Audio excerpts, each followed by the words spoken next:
Hey class, this is Mr. Schmidt with a little breakout video about the news this weekend regarding science and specifically COVID-19 and the vaccine.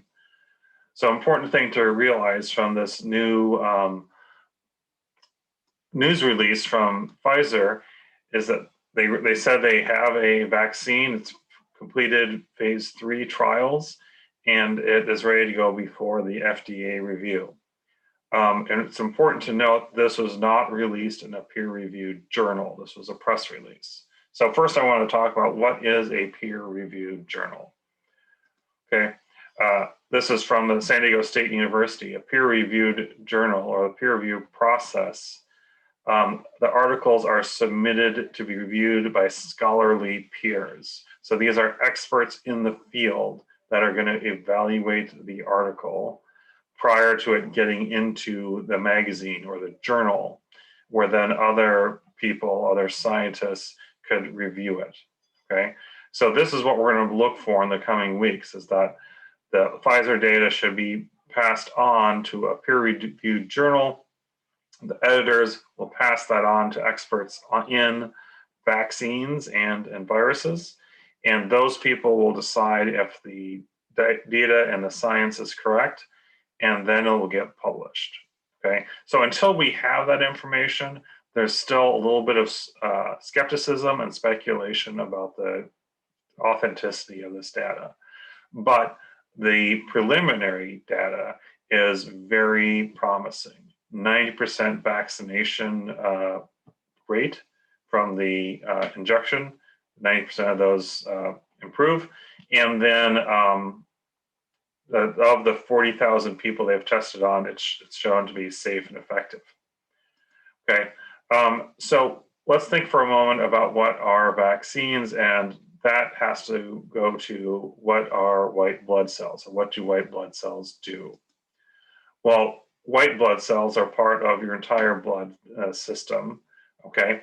And even though they're only 1% of your white blood, of your entire blood system, they do have a very important role of protecting against illness and disease, okay?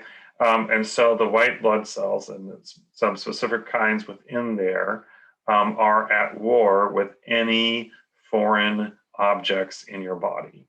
So if there's a virus or a bacteria in your body, it's going to try to fight and destroy and get rid of all those things.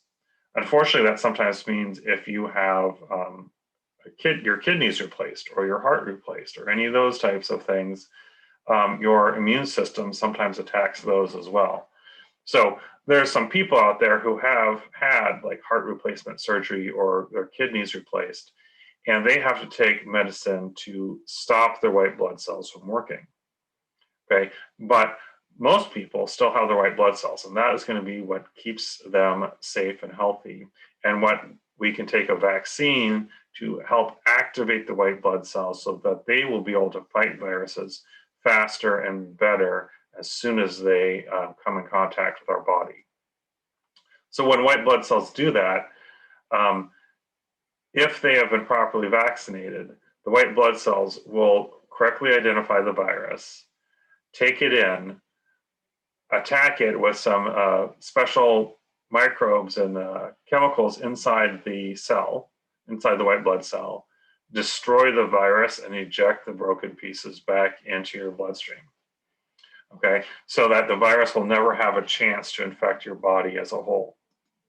Okay, so when it does that, the white blood cells are going to look for different things. They can look for markers on the surface of the virus. They can look for the DNA within the virus, or it can look for the RNA that's also part of the virus, okay? So DNA in general is the storage of all the instructions for the virus or the cell or the person. That is all of your genetic material, all the knowledge and contents, instructions, okay? Those instructions get passed on to other cells or from the virus into you. Part of that, the thing that moves is what's called RNA, which is a portion of the DNA that's been torn apart to make it so you can move and be replicated. Okay, well, this vaccine announcement says that they have created a vaccine that they take the RNA out of the virus. So you don't have a complete virus, you just have this one piece. And they inject this one broken piece of the virus into the patients of healthy people. These healthy people, their immune system and their white blood cells create a protein or create a way to identify the virus and the RNA.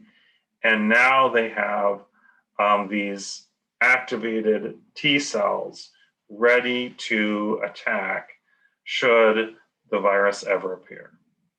Okay, and so that's what they've done. They've taken 40,000 people, healthy people, they've injected it with the vaccine. They've shown that it's safe and effective, and now they're ready for that peer-reviewed journal, and they're ready for FDA approval, and then they will go into production.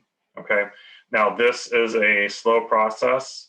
The first vaccines would come out maybe in January, and then over the next 12 months, they hope to produce 1 billion vaccination sets. It's probably going to be 2 shots to get you fully vaccinated.